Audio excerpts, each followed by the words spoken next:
Welcome to a new year, everyone. So we're starting a new topic today. It's based on paper 1 from the International Baccalaureate, the new topic of rights and protests. And today we're going to start with our very first video on the US Civil Rights Movement. This is History with Zara Anderson, and today we are looking at the US Civil Rights Movement, the historical context. So the things that we're going to talk about today are the historical context and events surrounding the civil rights movement. We know that slavery was abolished nearly 100 years before the civil rights movement really came to a head, but we want to know why didn't the civil rights movement happen then, and why did it take almost 100 years to get some really positive change for the African American communities.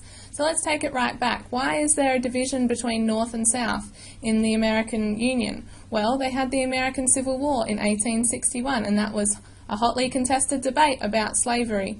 The northern states wanted to abolish slavery, and the southern states, whose lots of their economy was based on using slave labour, didn't want to. What happened was the southern states, the 11 states that were still in support of slavery, broke away from the United States, creating the Confederacy. They seceded from the United States of America and created the Confederacy. Of course, these two separate states went to war, and it ended in 1865 with the North winning. But although the North won, of course this developed deep resentment between North and the Deep South, and so that split still remained well into the 1900s, the resentment between the North and the South. In the years that followed the Civil War, there were some really important amendments to the US Constitution. Of course, the 13th Amendment abolished slavery. But following that, the 14th and 15th Amendments were really important for the development of civil rights for all of those people living in the United States. So the 14th Amendment granted citizenship to all persons born or naturalised in the United States, which included former slaves recently freed. In addition, it forbids states from denying any person life, liberty or property without due process of the law. The 15th Amendment also granted African American men the right to vote by declaring that the right of citizens of the United States to vote shall not be denied or abridged by the United States or by any state on account of race, colour or previous condition of servitude. So it seemed like after these amendments were made, everything was going to be fair and equal for the African American population. But of course we know it wasn't. And this is one of the reasons for this is the US system of government. The US system of government, they migrated from England initially, and of course they didn't want an overly powerful head of state because the migrants had lived under a monarchy in England, and so they were really wary about making an overly powerful head of state. They really wanted to maintain a balance between individual states and federal government so that they made sure that the head of state didn't have all the power. So the way that it works is that laws can be proposed, but they have to pass through Congress. And this consists of two houses, the Senate and the House of Representatives. And the Senate consists of two elected representatives from each state, no matter the size of the state. So this way smaller states are not bullied around by bigger states. If there's any dispute between state and federal, which there quite often is, the US Supreme Court mediates these disputes. Its goal is to protect the Constitution and decide if laws passed federally or either at the state level are constitutional. Changes can be made to the Constitution as they were with the 13th, 14th and 15th Amendment, but they have to be ratified by the states and 2/3 of the Congress. So even though the 13th, 14th and 15th amendments were passed in the mid to late 1800s, many people's attitudes towards African Americans didn't change, and for most African Americans their lives did not improve. However, a couple of events in the 1900s really changed attitudes of the African Americans themselves towards their plight and brought about conditions that allowed for change beginning in the mid-1900s. So the first of these was the Great Migration of 1910 to 1940.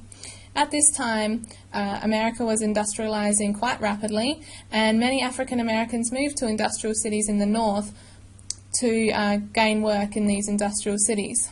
Most still lived in the south, but during the Depression, black workers joined union, and this provided a platform for their grievances and awareness of their predicament.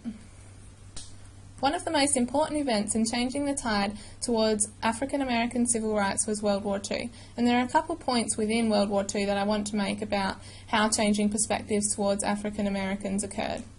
Firstly, there was the creation of the Declaration of Human Rights, and that was a guideline for all people on the planet and how they should be treated. So of course, with the Declaration of Human Rights, it said that all people were equal and all people had certain provisions that needed to be provided to them regardless of their race. Secondly, the reflections on the Holocaust. The Holocaust killed around 6 million Jewish people and other undesirable people in Nazi Germany, and so that really showed the world what could happen if a particular group is discriminated against by the government and how far it can actually go if that is allowed to continue.